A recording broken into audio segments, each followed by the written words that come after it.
guys, we're the Duderes, and it's another week of Anime Overload. Woo!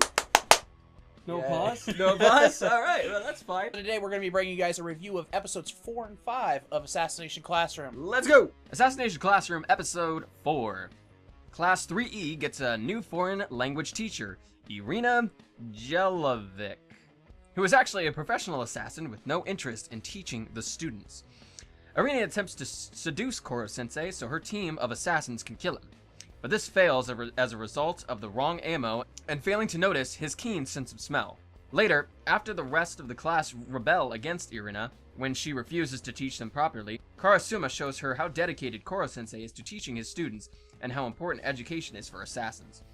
Realizing the error of her ways, Irina begins to earnestly teach her students, who give her the less than appreciated nickname of Bitch Sensei. So Jeremy, what are your thoughts on episode number 4? Boobs. Lots of them. Yeah. You know, when they brought her in, I mean, they definitely put her figure front and center for the viewer. And, you know, they were, you know, well, the first thing she's doing after Koro-Sensei saves her from the, you know, I'm going to say that was all a big setup. Yeah. That they weren't really there trying to mess with her. It was just a big thing to get Koro-Sensei to try to defend her honor in a way. Mm-hmm. And so, I mean, you know, well, the first thing she does is just kind of rub it up against him and everything, getting him all hot and bothered. Mm-hmm. And, you know, we really kind of think that, you know, he's going with it. And, you know, this episode is really, really surprising in that we see Koro-Sensei, that he's more in tune with what's going on around him than he lets us believe. And he doesn't have a nose, but it works really, really well. Well, no, as we come to find out in the shed, he does have nostrils. Oh, that's right. Yeah. Yeah. It's the little dots. Yeah. It's Yeah. like second pair of eyes. Yeah, it's like, you know, so she's wondering why. Where do you have 4 eyes? Oh no, those are nostrils. So, you know, I thought it was pretty humorous. So we also see that, you know, he turns into another color. You know, he's pink in this episode. So, you know, we see that he turns into another color. You know, he turns into pink this one. You know, yeah, you know, I think they determined that was him being infatuated with someone. Yeah. You know, and then as far as, you know, Well, actually, pink isn't a new color. He's done it before. After he does it after lunch. He does it when he's like content. Yeah, I don't recall that myself. I know Nagisa was making a note over it. And they also he makes a note of Koro-Sensei's weakness number 5. Boobs. Can't blame him. Cannot blame Koro-Sensei. It's every man's weakness. Yeah, every man's life is driven solely in our pursuit of boobs. Okay. We live by them. Are molded by them. So. As you can see, we're not afraid to talk about some boobs. Yeah. I mean, this episode, it really, really focused more on the teachers, and the students, for the most part, took kind of a back seat in this episode. Which was kind of a nice change of pace. We also see that, Bitch Sensei, as they come to call her. Yeah. It started out as something that they were just kind of messing with her about, and then, that's like, oh no, it's not away. Mm-hmm. We see that, she's even willing to manipulate the students for her own names. Mm-hmm. So, I mean, that's what I thought. So yeah, it was a good episode. It was a nice change of pace, getting other people the spotlight for change. The teachers, and I think Bitch Sensei or Irina can add an interesting dynamic to the show. I think we needed another prominent female lead in the show, which we really didn't have one. We have Koro-Sensei, Nagisa, and Karasuma, and that's really it, and then kind of everybody as a group, which no one really focused us on anybody specifically. Maybe the girl with the green hair, So, it is nice to kind of have like a prominent female character in there as well, to kind of, balance it out a little bit. And it's funny you bring up the girl with the green hair. Her name escapes me at the moment, but when all the students rebelled in class, they all were screaming about different things, and she had a sign that says "Down with big boobs." Yeah, down with boobs. So she was really, really threatened by their teacher's physical form. But I mean, as this episode wrapped up, one of the things that really got me with Koro-Sensei is that he knew she was an assassin before she even tried to kill him. Mm-hmm. So that was kind of interesting, and we're wondering, what is his larger goal? Is his ultimate goal? I mean, it's starting to get me thinking in this episode. Is his ultimate goal really the destruction of the Earth, or is it something? Is there more to it? And that's kind of just more of a threat to drive his end game. I mean, I think there's definitely an underlying plot line that we have yet to be shown yet, of why everything is the way it is. Why Karasuma refuses to tell them certain things, and why he can't. Obviously they can't tell other people, obviously, to not start a mass panic. I think there's a lot that we're not being told, and I think that mystery kind of drives people to continue to watch to see what's going to happen. And I think that's a good element that they definitely should keep, and just kind of like throw out a hint here or there, and then finally one, big fact at, the end of a certain number of episodes and stuff, just to kind of keep people interested, keep things fresh and things, relatively, interesting. So, I mean, as the episode, as it was, the comedy continues to be fantastic. Just, I just absolutely loved it. I'm completely charmed with this show. I just loved it. I'm head over heels for it. So, for me, I would probably give this episode a 4.5 out of 5. I think that's a good score for it. I'm going to give it a 4.5 as well. I mean, it didn't really have any real low points. I mean, I do like to see the interaction with the students. I mean, I think they're supposed to be the main focus. But this departure from them, they gave us a good helping of, things to fill it. Mm-hmm. And it didn't really leave me feel like I was wanting for anything else in this episode. Mm-hmm.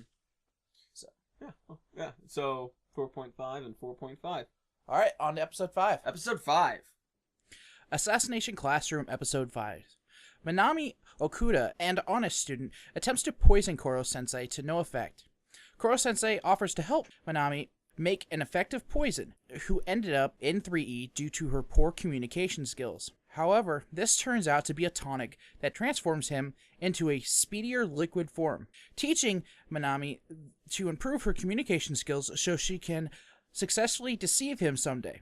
Later, as Class 3E is forced to endure an all-day class assembly, the students that normally jeer the 3E students start to become envious of their cool teachers. While Koro-Sensei makes himself a human disguise to support his students, afterwards Nagisa manages to use his experiences in 3E to handle himself against some of the other students, prompting the board chairman to think of a way to put 3E back in its place. So what'd you think? Episode 5, it started off a little weird with the girl asking him to just drink the poison, but it was still really funny though. She was really upfront about that, Yeah. Please drink this. And I mean, he turned into Sonic. You go back and look at that. That is Sonic the Hedgehog. It definitely looks like it was inspired by that. And then he turned into a green, head with wings, and then finally a nice little blob. Or did he turn into a blob? No, he the white face.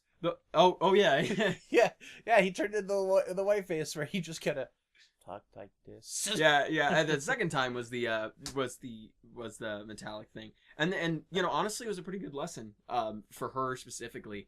Saying you gotta take advantage of of people, kind of like how he did with her, and he's like, now you've given me a superpower, but obviously I don't think it'll stay. So, well, I mean, we see that, he's taken his time specifically with her to teach her how to make this poison that will kill him. And it kind of brings us back into the previous episode where we see that Koro-Sensei writes individualized tests for each student. Individual questions, too. Yeah, to challenge their strengths and weaknesses. Mm. And, that kind of brings us back to this with, he pulled her aside and wanted to, have her come to realize and identify her own weaknesses and what she was strong at. strong with the chemicals, but she wasn't good with social interaction. Yeah. So I mean, she goes on to say that she's better with numbers and formulas because they always have an outcome, and there's too many variables when it comes to social stuff. action. Yeah. I mean, I think with a lot of people can relate to something like that, you know. So, you know, that was actually a good lesson. I mean, albeit a little slow. And then the second part where they have to go through some type of obstacle course to get to school. No, see, I wonder if that's really supposed to be an obstacle course where they were going down to the main campus, or just a punishment. What? Or if maybe it seemed more like it was a prank played on them by the rest of the student body. Yeah. I mean, that was kind of the impression that I was personally given by it. But it was really, really nice to see that, you know, these other students that are supposed to be the best of the best in the school that everybody cares so much more about were really, really jealous of you know, Class E. Yeah, I mean, you know, and then with that whole rigmarole of obstacles they had to go over, that one guy kept getting you know, get caught in everything. They kind of pushed him ahead. yeah. They're like, thank you for, you know, taking care of most of the obstacles, so we're good. So, and Koro-Sensei had to stay up to school, and he went all white-faced, and he's like, I truly am alone, or an outcast. So comedy continues to be prominent here as well. And then, yeah, no, you know, you kind of really see how the student body really teaches them as a whole. Really, we've only seen... And it wasn't just the student body that, you know, treats them terribly. It was also the faculty. Sure. Yeah, no, it was. But we hadn't seen the class as a whole get made fun of. We've seen flashbacks for individual students. We've seen individual students in front of other classes. But we haven't seen the whole class together, and they just all obviously felt terrible, and we could, you know, it was projected really well. And, you know, the fact that the faculty's in it, but it's nice that Koro-Sensei came in and, you know, saved the day in his get-up that he went to a baseball game on and stuff, you know. And then the two teachers that all the students really like, you know, it was really nice, you know, really charming that he copied everything. It's just like, man, like, this is why I love this show. It's got a lot of heart. And we had Bitch Sensei again trying to kill Koro-Sensei during this cycle. Yeah, she's like, is he trying to stab him? And then, you know, Karasuma, you know, has to haul her away. You know, that was humorous. And, you know, all the other students that are witnessing are like, what the hell is going on? So, no, I mean, and then finally we're starting to see the side effects of their situation. You know, honestly, I hadn't really thought about it. I hadn't really thought about, I'm like, okay, well, these guys have been in class for, I'm going to assume, at least 3 weeks or more, trying to kill somebody, and they're training to kill, and now the side effects are coming off. You know, I'd like to see, for example, a group of the female students, you know, say something, or a group of, you know, the other guys say something. So obviously we see it with Nagisa first, so I'm hoping we see it with more students, because I want to see how this whole student body reacts to all these students acting like cold-hearted badasses. Well, we've seen these two male students pick on Nagisa before, and Karma stepped in and smashed a bottle above their head to scare them off. But it was nice to see that Nagisa actually stood up to them on his own, and he did it in a way that just scared them. You know, asking them, have you actually ever killed somebody before? Or do you have the intent to kill? Yeah. So, you know, overall, this is a really another solid episode. I mean, what do you think?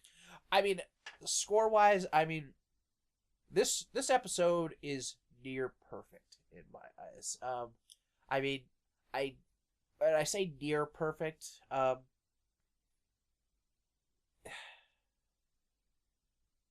you know, I guess I you know, I would give this, you know, a 4.5. You know, there was just, you know, I would like a little bit more explanation on a few things. You know, specifically why was the trek down the mountain so treacherous? Was it a prank from the students? Or, you know, or is it something the school did? I mean, I think it's something the school did as a punishment, and I think that's as far as we need to take it, because I don't think it's anything really malicious in any way. So, I mean, that's just kind of the one lingering question I had in that episode. I think everything else is wrapping up quite nicely with that. We are getting to see a little bit more into the school, you know, with the school chairman, the director. Who isn't some old old fart like all the other students emphasized about the other teachers. he's like Karasuma badass level looking guy. He, you know, the way he was sitting in the dark room at the desk, it definitely gave me this Genua card. Yeah. The Shinji's dad look. Yeah. I was gonna say that. Yeah. So I mean, I'd probably give it a 4.5 as well, but it just kind of lacked some of the comedy that last episode had. Yeah. So very serious episode. It I don't know what the word is for it. It replaced the comedy with plot progression. So at least we were able to see some plot progression in it. Last episode had it too, but this one had quite a bit more, I think. So another 4.5. Yep. Okay, that's our thoughts on Assassination Classroom, everybody. Tell us what you think about Assassination Classroom so far. By the way, the English dub is actually coming out really soon. At the recording of this video, it's actually tomorrow. So, and as we've seen, it's Sunny Strait is the voice of Koro-Sensei. So, that ought to be really interesting. That's going to be on that's through Funimation's Elite Video Subscriber Service. So, on a new thing called Double Talk, I think it's called. So that's our thoughts on Assassination Classroom, everybody. If you liked the video, feel free to give us a like. If you want to see more content, subscribe to us. You know, please? No. No. You know, and also follow us on Twitter. You know, tweet at us, talk to us, and we're also on Facebook. You know, you can message us there as well. Links will be in the description. We're always happy to talk to you guys. So, thanks guys so much for watching. We'll catch you later. See ya. That one kid and the Japanese guy. I couldn't remember what the movie was called. And that's like super descriptive. Okay, so what other movies are there with the one kid and the Japanese guy? Probably a movie called That One Kid and the Japanese Guy. Well, we're gonna go see that movie then.